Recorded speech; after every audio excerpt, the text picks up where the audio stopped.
Për Aleancën për Ardhmërinë e Kosovës është i mirëseardhur investimi i kompanisë NVDT të generalit Wesley Clark për të hulumtuar pothuajse 1/3 e territorit të Kosovës për qymër. Kryetari i AAK-s, Ramush Haradinaj, në një intervistë për Kallxo.com, e ka mirëpritur një investim të tillë në Kosovë, duke shtuar se qeveria e Kosovës duhet të bëjë kujdes në parametrat e tjerë të këtij investimi.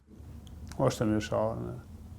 Do të thotë ideja që marrë investitorë potencial në Kosovë është e mirësharme. Ne e mirëpreshim këtë. Duhet institucionet e vendit, qeveria të kenë kujdes në të gjitha ato parametra të punës, pra që të kujdesen edhe për ambient, edhe për siguri, edhe për gjitha tjera. Kompania NVDT synon që të bëj gazifikimin nën toksor të qymyrit, por është lënë e hapur edhe mundësia e ndërtimit të termocentralit.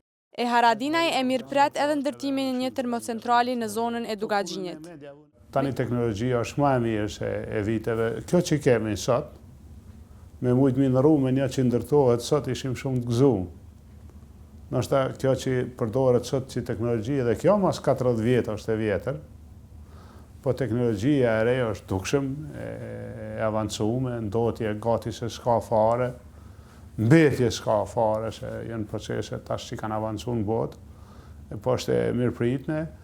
Megjithatë, ai ka kërkuar që të bëhet shumë kujdes në mënyrë që të mos dështojnë si privatizimi i Postës apo Brezovicës. Duhet të jemi të kujdesshëm e serioz që të mos dështojmë si dështuam me privatizimin e Postës, me Brezovicën. Pra duhet qeveria e institucionet e vendit të kenë kujdes që mos bojnë asnjë veprim ose manovrim të gabuar e që të turprohen para investitorëve serioz.